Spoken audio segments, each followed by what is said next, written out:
Hey guys, so I'm sitting in my car again. I have not even uploaded the last video that I recorded, but I'm still going to talk. So the last time I spoke to the camera about the current situation, it was Tuesday? Yes, it was Tuesday. Today's Saturday. What I said was the government put a control on many industries, including the hair and beauty industry. So the beauty industry, which also includes tattooing, so people that do waxing, nails, hair, not even hair, makeup, closed until further notice. But hair and barber, like hairdressers and barbers, are allowed to remain open. Doesn't really make sense, but they said 13-minute only. You come in for your haircut and then you must leave. Okay, whatever, ScoMo. So what ended up happening was salons around the country were absolutely swamped. They were trying to move all their colour appointments in to come in on the Wednesday, which was the last day because they said up to midnight, and then the new ruling would come into place. So come the Thursday, you weren't allowed to have anyone come in for more than 30 minutes.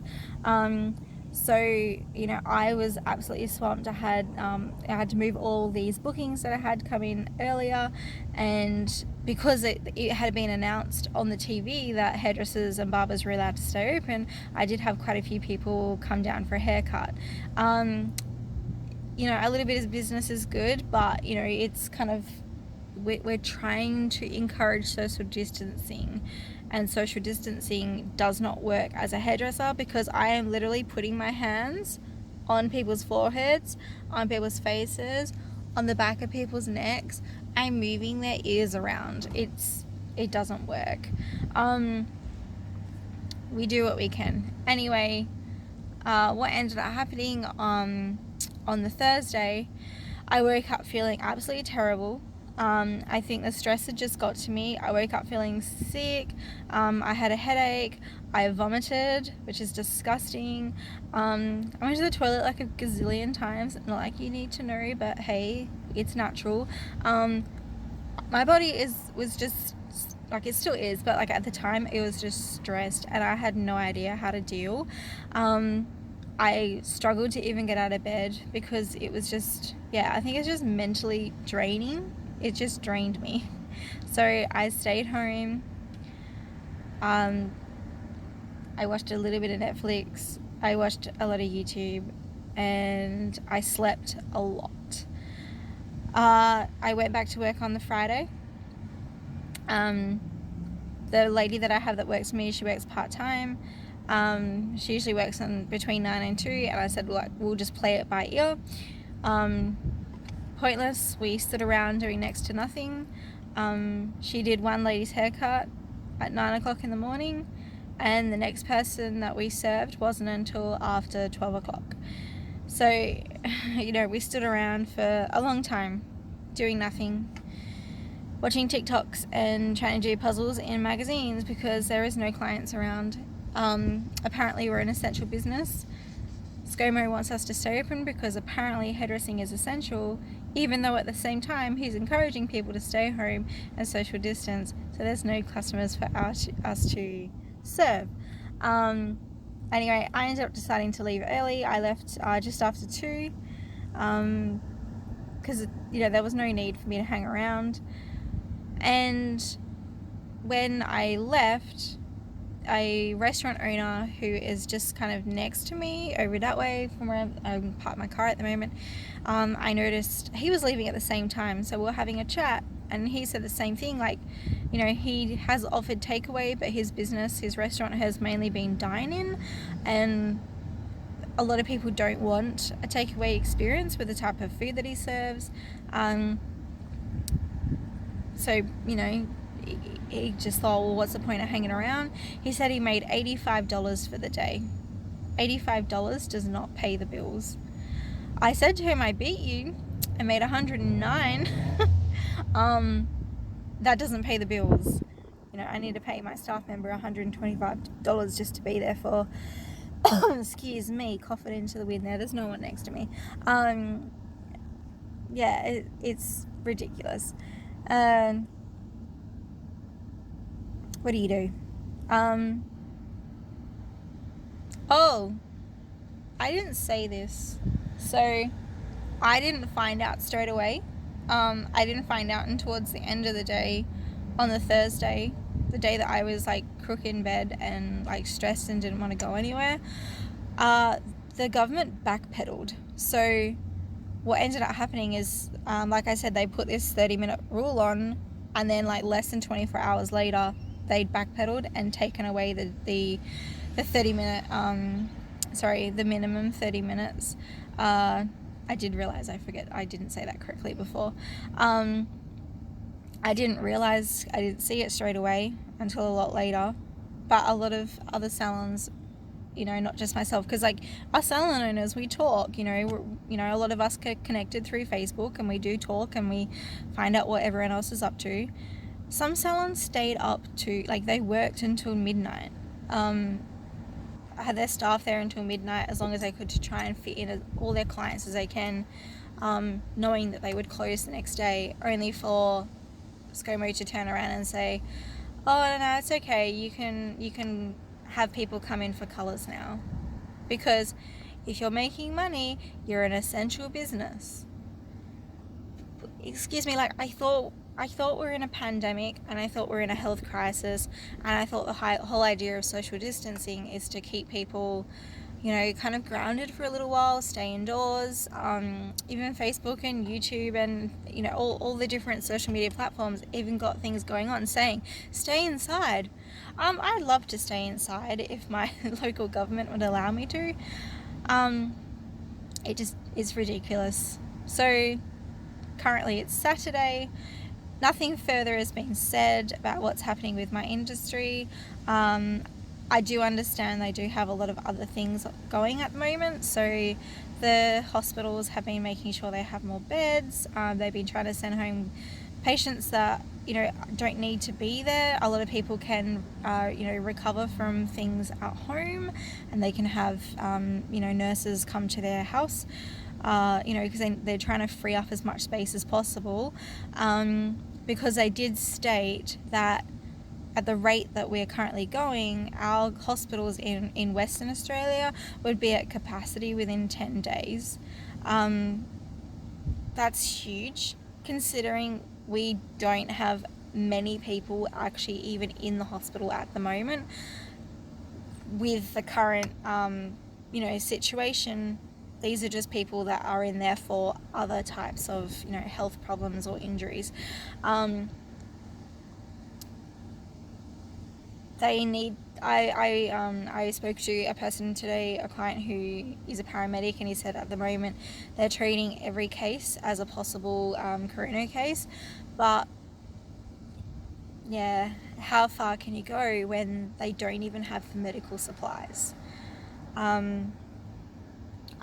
Yeah, and I do understand that, in where I am in Western Australia, there's currently 3 cruise ships floating around just off of our oceans, and the reason why they're there is because they have limited supplies, fuel, food, whatever, and unfortunately all of them have Australian passengers on board, and the cruise ships are trying to get our government to allow them to disembark, but there's a bit of hoo-ha about allowing them to disembark. I mean, I personally think, yeah, do it. I mean, these people, they're human beings.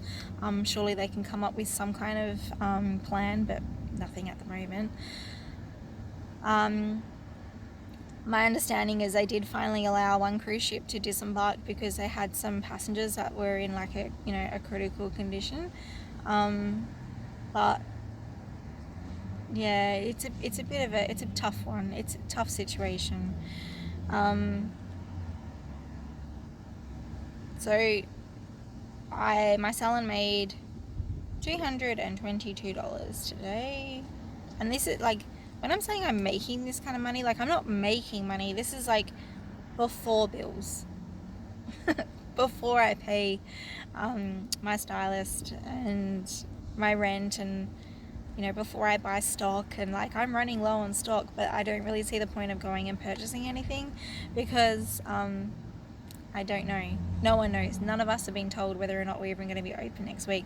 There's mass rumours to say that we're going to go into full lockdown on Tuesday. But like I said, they're rumours.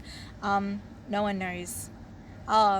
They have limited the space where we're allowed to travel. So West Australia is divided up into like multiple areas. So you're not congregated from suburb to suburb, but you're like congregated to regions. Matt and I live in what's classified as the CBD. The CBD of Perth is huge. Like the north to south end of the CBD is over 125 kilometres. So, you know, if you really do fancy taking a drive and going for a nice bush walk or something, or a nice walk on the beach, we still have that opportunity. But I do feel sorry for people that live in other regions where they're going to be like kind of strapped for services. So for example, if you live in 2J, you can't come to Perth, and that's a big pain in the bum for a lot of those people, because they do come to Perth for food shopping, because the local supermarket there charges an absolute fortune. A lot of people flock from 2J and they just come down the hill to Midland to stock up on monthly supplies, and then they go back. And unfortunately, they're not allowing that to happen. So if you live further out, you know, I feel sorry. I have heard they have combined a couple regions in the southwest as one, so they're allowing people to go from one to the other, and it's because there's a lack of resources, mainly because some of those regions, they may look so large on the map, but there's very little people living there, so it's mainly just farms, and they do need to travel a fair way to be able to get supplies. So on that side, it's not too bad. They have realised that the self-isolation from coming in from international flights obviously isn't working, because as seen, many people haven't been isolating themselves, quarantining themselves, however you want to look at it. The police have been doing checks, and they have found that only 40% of the people that are supposed to be quarantining are actually at their homes. And it did come out the other day that someone that lives quite close to one of my friends, 3 doors down apparently, had come back from Iran, supposed to be quarantining, haven't been quarantining, have been seen down at the shops, and apparently they had a contractor come to their house to do maintenance. So they may be healthy, they may be fine, but it's like, don't take the risk. That's the problem. Don't take the risk. It's not worth it. The international borders obviously had been closed since last week. They are allowing Australian residents to fly in, but as of, I think it was yesterday, they stated that anyone that was to fly in from overseas are going to be in mandatory quarantine. So I think the government has organised some accommodation, so they've hired out some hotels in different different states. So if you fly, like they said, if you fly into Sydney but you live in Western Australia, you're going to be quarantining in Sydney, not in Western Australia. So it's where you fly in is where they're going to be quarantining you, and you'll be staying there for 2 weeks. And I think it's because I've obviously realised that the self-isolation thing doesn't work.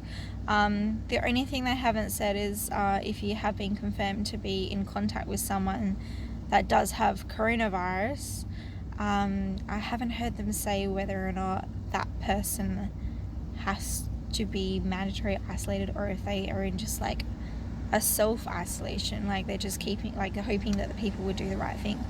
I don't know. Obviously that doesn't happen. I don't really know what else to say.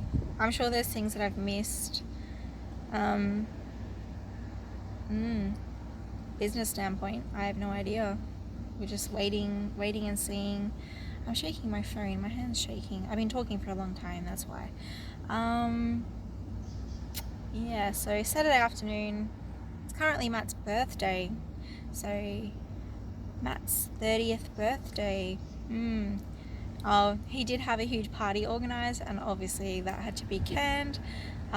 Before anything got serious, we did originally can we had hired a venue.